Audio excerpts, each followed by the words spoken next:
നിലമ്പൂരിൽ മുൻ MLA. PV. Anwar എത്ര വോട്ട് പിടിക്കുമെന്നതാണ് ഏറ്റവും പ്രധാന ഘടകമായി മാറുന്നത്. അൻവർ പിടിക്കുന്ന വോട്ടുകൾ UDF-ൻ്റേതോ LDF-ൻ്റേതോ എന്നതാണ് ഇരു മുന്നണികളെയും ആശങ്കപ്പെടുത്തുന്നത്.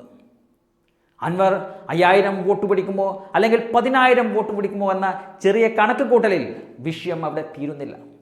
2.25 ലക്ഷം വോട്ടുകളുള്ള നിലമ്പൂരിൽ ഏതാണ്ട് 1.25 ലക്ഷത്തോളം വോട്ടുകൾ പോൾ ചെയ്യുമെന്നതാണ് പ്രാഥമിക വിലയിരുത്തൽ. ആ 1.25 ലക്ഷം വോട്ടുകളിൽ 1/4 ലക്ഷത്തിലേറെ വോട്ടുകൾ അൻവർ പിടിച്ചേക്കാമെന്നതാണ് ഒരു നിർണായക ഘടകമായി മാറുന്നത്. അങ്ങനെയെങ്കിൽ വിജയം UDF-നോ LDF-നോ എന്ന് കാത്തിരുന്ന് കണ്ടറിയേണ്ടി വരും. പ്രവചനാതീതമാണ് ഇപ്പോഴത്തെ നിലമ്പൂരിൽ നടക്കുന്ന ഉപതെരഞ്ഞെടുപ്പ്. അതുകൊണ്ട് തന്നെ UDF-നോടും LDF-നോടും ഒരുപോലെ അകൽച്ച പുലർത്തുന്ന സ്ഥാനാർത്ഥിയാണ് പി.വി. അൻവർ. ആ നിലയിൽ ഇരു മുന്നണികളെയും തോൽപ്പിച്ച് വിജയം നേടാമെന്നുള്ള തീവ്ര ആഗ്രഹത്തിലും ആവേശത്തിലുമാണ് ഇപ്പോൾ പി.വി. അൻവർ ഉള്ളത്. പി.വി. അൻവറിൻ്റെ രാഷ്ട്രീയ ഗതി എന്താവുമെന്നതാണ് ഇനി കാത്തിരുന്ന് കാണേണ്ടത്.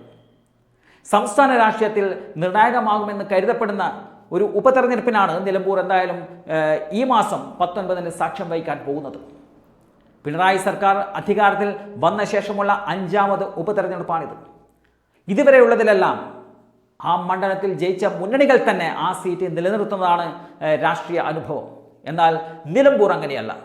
ഇടതിനോടൊപ്പം ഉണ്ടായിരുന്ന പി.വി. അൻവർ മുഖ്യമന്ത്രിയെ വെല്ലുവിളിച്ചുകൊണ്ട് പുറത്തു പോയതിനെ തുടർന്നുണ്ടായ അതിനിർണായകമായ ഒരു തെരഞ്ഞെടുപ്പാണിത്. ഇരു മുന്നണികളെയും സംബന്ധിച്ച് ഒരു ജീവൻ മരണ പോരാട്ടം തന്നെയാണ് നിലമ്പൂരിൽ നടന്നുകൊണ്ടിരിക്കുന്നത്.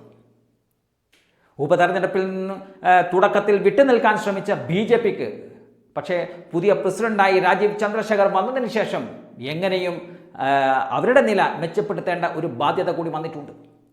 കാലങ്ങളുടെ ഇടവേളയ്ക്ക് ശേഷം ഉപതെരഞ്ഞെടുപ്പിന് ഇറങ്ങിയിരിക്കുന്ന SDPI-ക്കും വോട്ട് നില ഉയർത്തേണ്ടത് അവരുടെ അനിവാര്യതയാണ്. കോൺഗ്രസ് നേതാവായ ആര്യാടൻ മുഹമ്മദിനോടൊപ്പം കാലങ്ങളോളം ഉറച്ചു നിന്ന ഒരു മണ്ഡലം പി.വി. അൻവർ എന്ന സ്വതന്ത്രനിലൂടെയാണ് കഴിഞ്ഞ 2 നിയമസഭാ തെരഞ്ഞെടുപ്പുകളിലും LDF പിടിച്ചെടുത്തത്. ആര്യാടൻ മുഹമ്മദിന് ശേഷം മകൻ ആര്യാടൻ ഷൗക്കത്തിനെ തോൽപ്പിച്ചാണ് അൻവർ നിലമ്പൂർ പിടിച്ചെടുത്തത്. 2016-ൽ അൻവറിന് ലഭിച്ച 11,000-ലധികം ഭൂരിപക്ഷം 2021-ലേക്ക് എത്തുമ്പോൾ അത് വെറും 2,700-ലേക്ക് താഴ്ന്നുവെന്നതും ഒരു നിർണായകമാണ്. വയനാട് ലോക്സഭാ മണ്ഡലത്തിൻ്റെ ഭാഗമായാണ് നിലമ്പൂർ. രാഹുൽ ഗാന്ധി രാജിവെച്ച ഒഴിവിലേക്ക് നടന്ന ഉപതെരഞ്ഞെടുപ്പ് പ്രിയങ്ക ഗാന്ധിക്ക് ലഭിച്ച 65,000-ത്തോളം വോട്ടുകളുടെ ഭൂരിപക്ഷത്തിലാണ് UDF-ൻ്റെ പ്രതീക്ഷയുള്ളത്. പിണറായി വിജയനോട് പോരടിച്ച് LDF വിട്ടുവന്ന പി.വി. അൻവർ കൂടി ചേരുമ്പോൾ UDF-ന് ഈസി വാക്ക് ഓവർ പ്രതീക്ഷിച്ചവരാണ് ഏറെയും ഉണ്ടായിരുന്നത്. എന്നാൽ കഥ ഇങ്ങനെ പെട്ടെന്ന് മറിയുമെന്ന് ആരും പ്രതീക്ഷിച്ചിരുന്നില്ല. തൃണമൂൽ പത്രിക സാങ്കേതിക കാരണങ്ങളാൽ തള്ളിയപ്പോൾ സ്വതന്ത്രനായിട്ടാണ് അൻവർ പോരാട്ടം നയിക്കുന്നത്. അൻവർ ഭീഷണി ചെറുതാണെങ്കിലും UDF വോട്ട് ബാങ്കിലെ ചോർച്ച അൻവറിലേക്ക് പോകുന്നത് തടയാൻ ലീഗും അതുപോലെ തന്നെ കോൺഗ്രസും നിതാന്ത ജാഗ്രതയിലാണ്. 7 പഞ്ചായത്തുകളും നിലമ്പൂർ നഗരസഭയും അടങ്ങുന്നതാണ് നിലമ്പൂർ മണ്ഡലം. വഴിക്കടവ്, എടക്കര, മുത്തേടം, കരുളായി, ചുങ്കത്തര പഞ്ചായത്തുകളിൽ നിലവിൽ UDF-നാണ് ഭരണമുള്ളത്. പോത്തുകല്ല്, അമരമ്പലം പഞ്ചായത്തുകളും അതുപോലെ തന്നെ നിലമ്പൂർ നഗരസഭയും LDF-നൊപ്പമാണുള്ളത്. 3 പഞ്ചായത്തുകളിൽ മുസ്ലിം ലീഗിനും പ്രധാന ശക്തിയുണ്ട്.